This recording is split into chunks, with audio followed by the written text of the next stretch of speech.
திருவாரூரிலே பத்திரிகை முதல்ல கொடுக்கவே மாட்டாங்க. ஏன்னா தனியே சொல்ல வேண்டிய அவசியமே இல்லை. மாசி மாசத்திலே இந்த நாளில் கொடி ஏறும்னா அத்தனை பேரும் அங்கே வந்துடுவார்கள். மாசி மாதம் அஸ்த நட்சத்திரத்திலே கொடி. உலகத்தில் யார் எங்க எந்த மூலையில் இருந்தாலும் அஸ்த நட்சத்திரம் கூடிவிட்டது என்றால் மாசி மாதத்தில் அன்றைக்கு திருவாரூர் தலத்திலே கொடியேத்தம். தனியா அறிவிக்க வேண்டியதில்லை. தியாகாதிராஜ பெருமான் சன்னதிக்கு உள்ள போவாங்க. காரணம் என்ன தெரியுமா? இப்பதான் பத்திரிகை எழுத போறாங்க. கொடியேத்தினதுக்கு அப்புறம் தான் எல்லாரையும் கூப்பிட்டு விடுவாங்க. யார் சொல்ல பத்திரிகை எழுதப்படும் தெரியுமா? சாட்சாத்தா தியாகராஜ பெருமான் திருவாய் மலர்ந்தருள பத்திரிகை எழுதுவாங்க. அவர் சொல்லுவார். அதுல ஒரு சிறப்பு தெரியுமா? இந்த திருநாள் நமக்கான திருநாளாக அவர் பார்க்க மாட்டார்.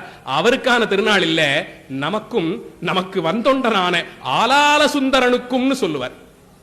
எனக்கும் சுந்தரனுக்குமா சேர்த்து நடக்கும் திருவிழா இதுன்னு சொல்லுவார். சுவாமி கிட்ட இந்த திருநாள் பத்திரிகை உத்தரவாயிருக்குன்னு கொடுக்கணும். அதுல சொல்லும் போதே அத்தனை உலகத்திற்கு இருக்கக்கூடிய எல்லா லோகத்து அடியார்களும் தேவர்கள், முனிவர்கள், கிண்ணறர், கிம்புருஷர், கருடகாந்தர்வர் எல்லாரும் வரணும்னு சொல்லிடுவாங்க.